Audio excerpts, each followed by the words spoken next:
Good evening, everyone. It is my distinct pleasure to introduce to you Mrs. Becky Coffey. She is going to be teaching music and history with us at Big River Academy. Take Okay, thank you, Jana. And I'm really excited to be a part of Big River Academy. I consider it to be an honor and privilege to be here working with my colleagues and with Jana and Scott. And so thank you very much for allowing me to be a part of this awesome adventure. And yes, I will be teaching music and history, my two loves in life, second only to the Lord and my family. I love both subjects, and I'm looking forward to teaching both for Big River this year. You'll see from my first slide that I earned my master's degree just a few years ago. I actually homeschooled my sons for 25 years. And in the last 2 years of homeschooling, I realized that this adventure was almost over and I didn't want it to end. So I went back to school to finish my degree and my master's degree, and earned that from Liberty University, and loved every minute of it and enjoyed it. So my youngest son just graduated 2 years ago, and so I have been teaching at a Christian school and also taught my first year online in 2016 and have enjoyed it greatly. So yes, Jenna, I have four boys, four wonderful boys, and I now have some. I'll show you a picture in just a minute of the rest of the family. And like I said, I loved every minute of it.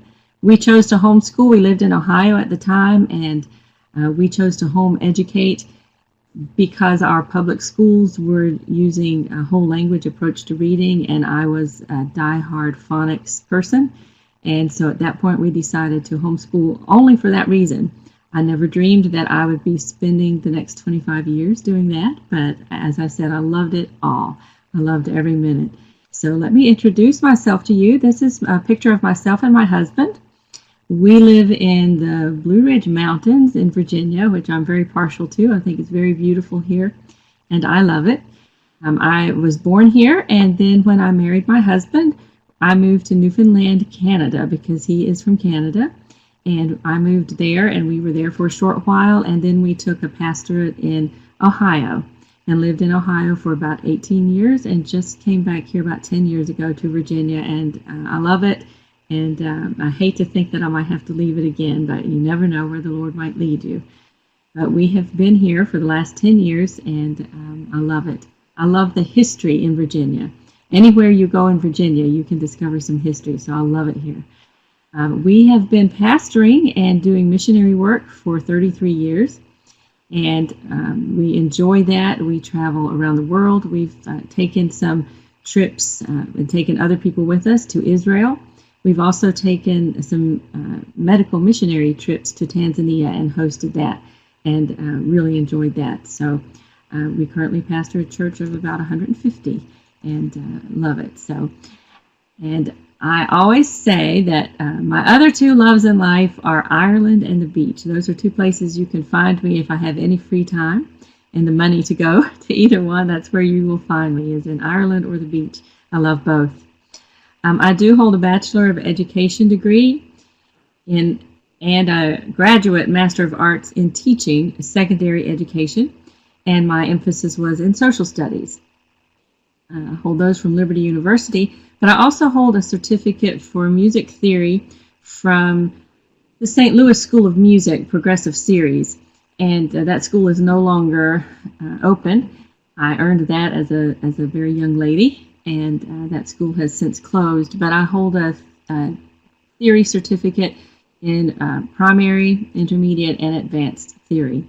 And I have taught piano and for the last 34 years, and I've taught in my own private studio. And I also teach harp, and more recently began to teach guitar, ukulele, and I have taught recorder for quite a while. I love all of those, and I love to play. I am the church musician for our church and enjoy that as well. So I love music. Currently, I do teach general music for pre-K to 12th grade at Pathway Christian Academy in my town. And I have all the way from 15 months old up through 12th grade And so it's very interesting and very challenging to do so many lesson plans for so many different grades. But I love it and enjoy it. Thursdays are a long day because I cover quite a bit of territory on Thursdays there. But I also love it and love music. So let's move ahead. I want to show you my family. As I said earlier, I have 4 sons who I homeschooled for 25 years. My oldest son is now a PhD in public policy, and he is on the White House staff. And he is very gifted, very talented in that area. He had a political science major and then in international studies, and then went on to do his public policy at Virginia Tech. And so he's doing great. I'm going to visit them tomorrow, and I'm excited about that.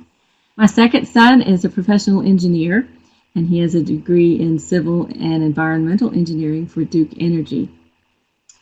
He got his degree from Virginia Tech as well, but he works now for Duke Energy. My third son has a degree in economics and is an office manager, a minister, and a missionary. And he's also doing great. And then my fourth son, as I said, just graduated 2 years ago from our homeschool. And he is currently studying for a degree in business and statistics, and just praying about where the Lord leads him. He's currently employed doing web design and graphic design and enjoys that as well. So you can see from the bottom picture, which is actually kind of small, that I have 2 daughter-in-laws. I have another one coming the first weekend of May, a wedding coming, which I'm excited about. And I have 5 really cute grandkids. Of course, I'm partial, but I have 5 really cute grandchildren and one coming in just a few weeks, another little boy. So we're really excited about that. And we usually go to the beach once a year as a family. So that's where we take all of our family pictures. And I see Janice saying congratulations and much to be proud of. And I agree. I feel very blessed. I have a wonderful family. And they are very supportive of everything that I do. And my oldest granddaughter is now being homeschooled, and my grandson is now being homeschooled. So I count that as a real honor and a blessing that my children would continue the tradition. So evidently they enjoyed what we did. We did something right. And so that's my family. I love my family. So I'm very proud of all of them. Other things that I love, which come across in my classes, and you can probably ask any student of mine and they can tell you that I love history, capital letters. I love history. I love to travel. I love genealogy. I love music, and I love tea. So they can all tell you that. If you happen to see any of my students, they can tell you that. They can tell you a little bit of trivia that I've been on 6 continents, and I would like maybe someday to go to the 7th, but it's very cold there, so I don't have a drawing to go there at present. But so this is a picture of some of the places that I have been in ministry and in travel. The center picture is Scotland, and we've been there several times, and I love Scotland very much. The picture to the right is of myself with 3 of my sons when we were in Israel a few years ago. And then the bottom picture is a favorite of mine. We've been to Tanzania, Africa. My husband goes every year. I don't get to go every year usually, but this is the ladies at the local church there, and they were cooking the meals for the entire group. We took 30 people with us to do a medical missionary trip, and they are cooking rice in that pot. And so they let me come and help them cook, and they let me make tea as well. There, you just boil it over that open fire and make your tea, and it was so much fun. That's one of my favorite pictures.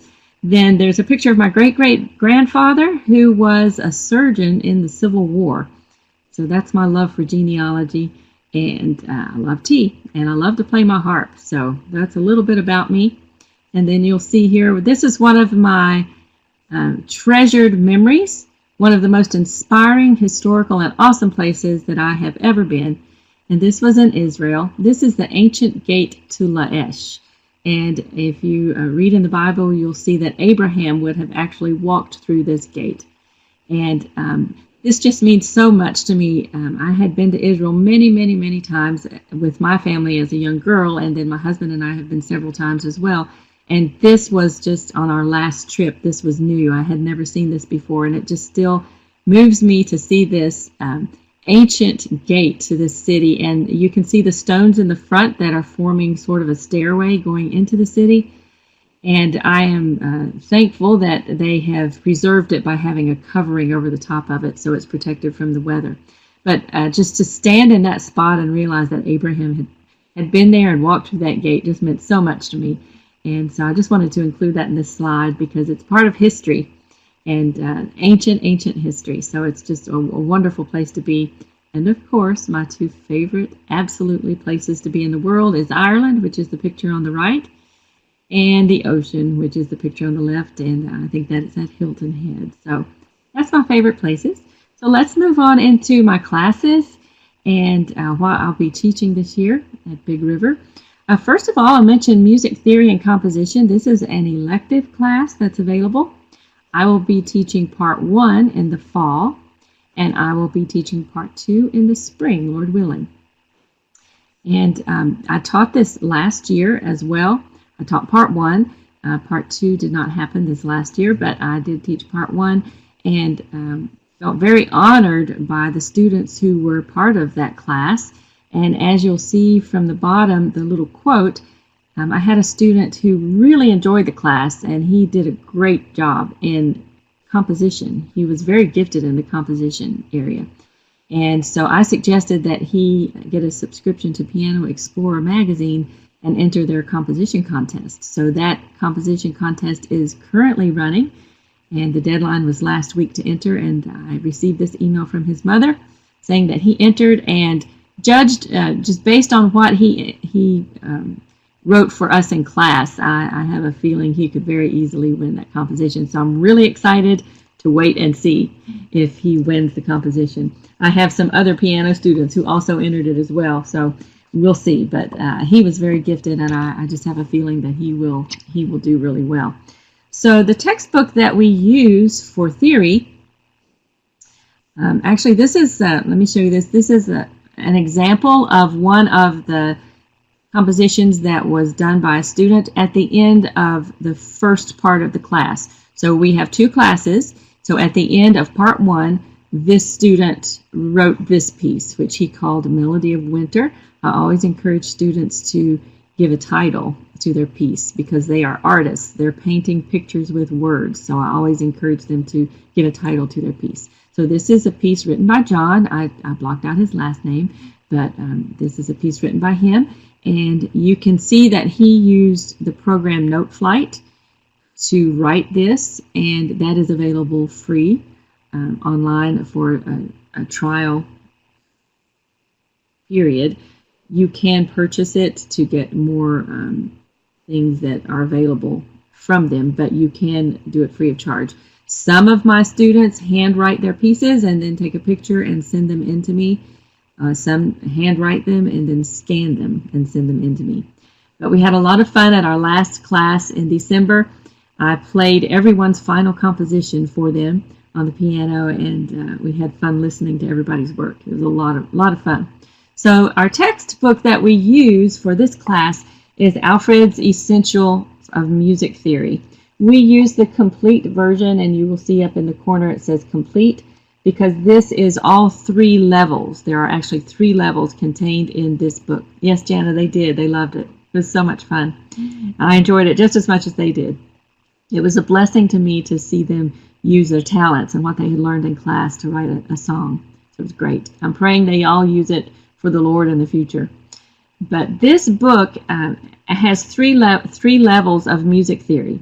So it's very, very comprehensive. So we use part of the book for the first class and part of the book for the second class. So once you have purchased your book, this covers both classes. You do not have to purchase a second theory book for part 2 of music theory. I am currently working on the syllabus for the composition portion of the class. We used portions of this book last year, which is The Composer, and I am working on that. I'm not sure we'll use that this year, but that will be listed on the website as soon as I have determined what we will use for composition. So it is recommended that you have a piano keyboard of some type to take the class, because the music theory uses a keyboard to explain the concepts and to give you an idea of how the music works. So it's a good idea. We are not studying the piano. We will not be learning to play the piano, but we will use it to learn music theory. So you have an option of having an acoustic piano, an electric piano, or you can use online. You can use an iPad or something. And no, they do not need to have access to that instrument during class. I usually have a slide available, or I have my piano right there, and students can see what I'm doing on the piano and then use theirs during the week. The assignments given for this class are usually either you will do a review, which is in the book, and you will scan that and enter that in Dropbox, or we will do ear training. The book comes with 2 CDs of ear training, which is very, very important to help you hear music and hear how it should sound. So we'll have that as well throughout the week. So usually you have one assignment in theory, and we have one assignment in composition every 2 to 3 weeks. The composition moves a little bit more slowly because we have to learn a certain amount of music theory before we can start composing. So we do maybe about every 2 or 3 weeks we have a composition assignment. At the end of part 1, you students will be able to write a composition on both staffs. And so we have one final composition assignment, part 1, and then we'll have a final composition assignment in part 2. If you have any questions, you're always welcome to email me or chat with me about that. I'll be glad to answer any questions about music theory. So that covers the music portion. The next part that we have is history, and I will be teaching high school level world history. I will be teaching high school United States history, and I will be teaching middle school exploring U.S. history. So I'll be covering those 3 this year as well. Comments from parents of current history students are, "Thank you, he loves your class, and he is as motivated as I have ever seen him." And that made my day when I got that email. That was just great. Another student loves the class, and the mother is learning things that she never learned as a poli-science major. So I thought that was pretty awesome. Thank you, Jana. Yes, I love the history. And then another student just thinks I'm an awesome teacher, so that really made my day. Those are just some comments from different students. I am using Bob Jones University textbooks for all 3 of these classes. I love textbooks because they give us all of the information we need in a concise manner. However, I supplement a whole lot of things in the class, such as different biographies that we might read, or different things like that. And I also do a lot of other hands-on things throughout the class, different projects. So it is not just a textbook-based class, even though we use the textbook as our basis. Okay. Now, I feel like that everyone needs to study history, and everyone needs to understand history. So I make it a goal in the class to cover the critical thinking process of history so that students understand why things happen the way they did and why those things affect us even yet today. For example, we are currently studying World War I in my Exploring History class, and I like to remember that things that happened in the Spanish-American War actually caused things that happened in World War I and World War II, and even lead on to today. The Crusades even lead on to what's happening today in the world. So I feel like it's important for students to be able to discuss that with others, and we do that through chat and whiteboard and different assignments that we have throughout the class. So those are the textbooks that I use: the World History 4th edition, United States History 4th edition, and Exploring U.S. History, the American Republic 4th edition. We also use a timeline in class so that we can see the progression of world events and how they affect us. And I do like to do a little genealogy project at the very first of the class for most students. I know that if some students are adopted, that might be an issue, so they have a choice of opting out of that assignment if they would like. Or they can choose to use their adoptive family. But I like for students to include people that they know or people that they are familiar with in their timeline so that they can see, well, my grandmother lived when this event happened in history, and my great-great-grandfather fought in this war or did this. So I think it's important for kids to see themselves in history, to also give them a love for learning and to give them a love for history. So, Miss Janet, do you have any more questions for me? I'm open to any questions. Okay, not at the moment. All right. So I have a teacher's edition of the United States history right here. And like I said, we will be using the fourth edition, which are the newest Bob Jones editions. And they can be purchased from any vendor that you would choose to purchase those from. Okay. That's a great question, Jana. In homework in any of the history classes, usually is either a review quiz, which is an open book quiz each week, or another project that we have each week. And then we do have tests throughout the year so that I can assess that the student is learning and retaining what we're learning. And the tests are closed book, but the review quizzes and other assignments throughout the year are open book, so we do those.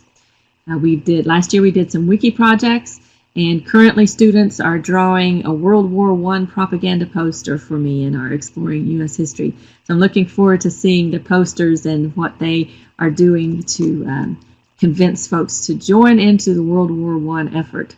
So I'll be seeing those next week. I'm looking forward to that. So we do a lot of different projects throughout the year, but usually there is only one or at the most two things to be turned in per week. Each week in Exploring U.S. History, students read one chapter per week. The textbook was just revised this year, so actually the Civil War, because there is so much to cover in the Civil War, we spend 2 weeks on that chapter, but normally they read one chapter per week in each textbook. So it isn't a lot. If it's a very long chapter, sometimes we stretch it out just a little bit. Okay. So, my last slide, questions are welcome, and my life motto verse is, "For with God nothing shall be impossible," Luke 1:37, and I believe this is true for any endeavor that we choose to take. Nothing is impossible if we have God by our side and if He is leading us and we're following the path that He has for us. So, thank you very much, Jana. Thank you, Becky. For being with me today. From you now today with all the music stuff that you do and all the creative things you do with history. Yes, I love it. All right. Thank you so much, and thank you all for watching. All right. Thank you.